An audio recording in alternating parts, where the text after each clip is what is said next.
Okay, this is an example of stubbing up with EMT, getting my numbers, cutting, reaming, bending,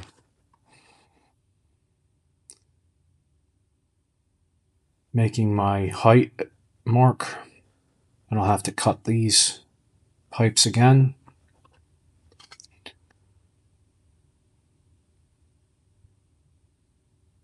Trimming them up, ream them, plumb it up. The total time for the EMT for me was 14 minutes and 25 seconds.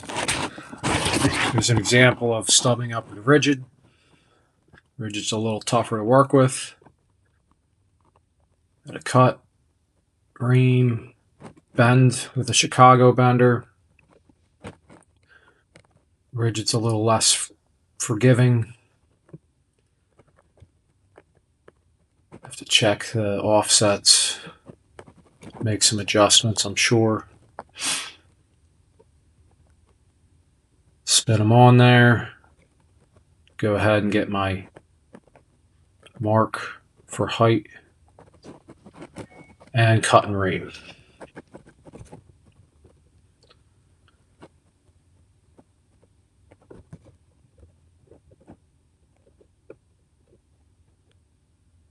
Go ahead, put the box on, level it up.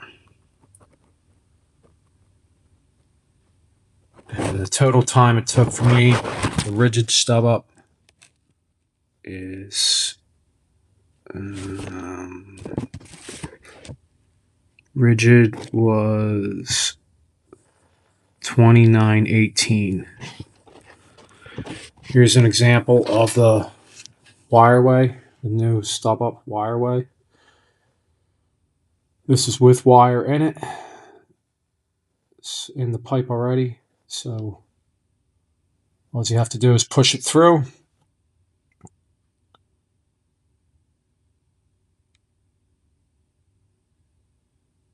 Put the tile ring on, anchor to the floor.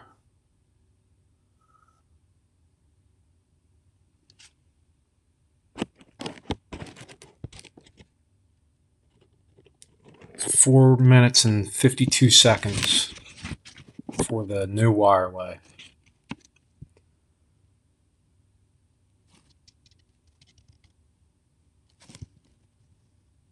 This is my friend Dan demonstrating EMT. He's getting some measurements. Dan's got a nice little cordless bandsaw. Bending away.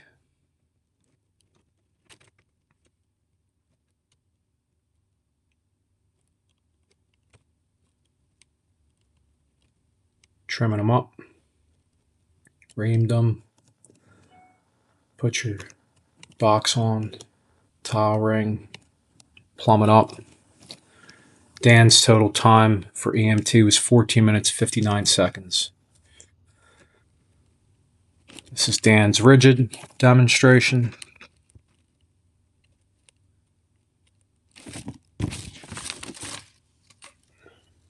Cutting.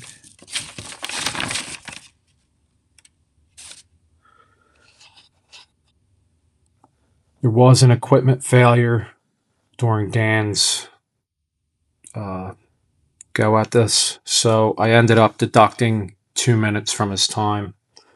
The pony threader had an issue, which will happen from time to time.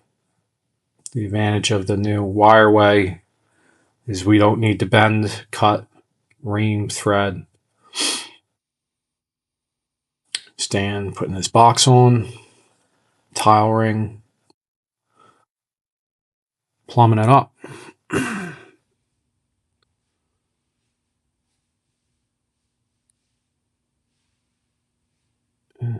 Total time for Dan says 37 there, but it was really 35:22. Here's Dan with the wireway with wires already installed.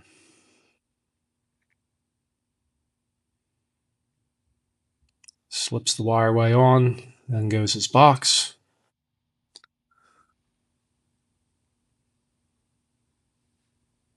He's anchoring, plumbing it up, anchoring.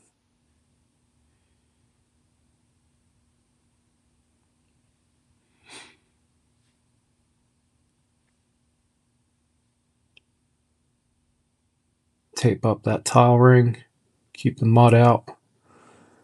Dan's total time was 6 minutes and 3 seconds. Here's an example of what the mason would be doing. As you can see, you see the wireway gets the bend out of the way for the mason on the first course.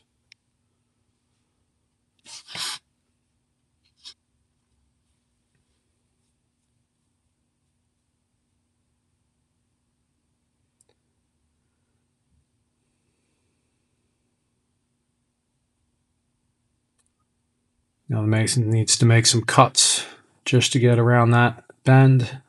He made a 2-holer there. That's an example of a bond beam, a notch-out bond beam. So you can take this pre-made block, knock out the centers, and that will work for the wireway, the new wireway. And here will be an example of what it would look like. Minimal cuts for the mason.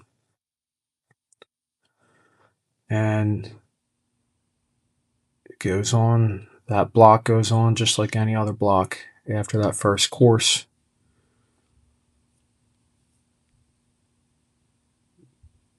That one worked just fine too. That was right around one of the new wireways.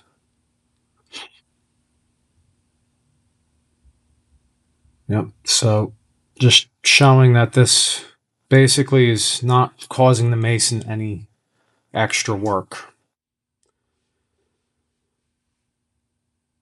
Right, and don't need all the masonry video.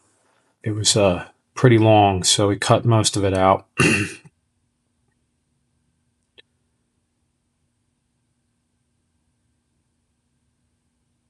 Here's what wiring up the devices look like. The first outlet already had wire in it. That was an example of the wireway. Here's a wireway that did not have wire in it. Now, here it goes to show that we do need a little bit better of a manufactured wireway. I'm only working with a shopped, welded up wireway. So when we manufacture this, hopefully we can get some smoother edges. I'm dealing with pretty sharp edges with my makeshift design. Now that's just an example of a normal outlet. You'd have to pull in the wires after the fact anyways. With the wireway, you can get wires in ahead of time. But if you don't get your wires in, you want to get your string in. And they wire up just like a normal box would. This was the first model. See, that was too clunky. That was too large for the mason. So my second model is a little more adjustable. You can turn that wireway either way, depending on where you need to get in the block. Obviously, that's really rough on the inside there. We need to make that better when we manufacture this. And the electrician can just use a normal 1900 box and normal tile ring. So basically, we're selling the bottom portion right there. And I appreciate your time and consideration. I think this would save the electrician a lot of time installing out of the slab. All right, thank you.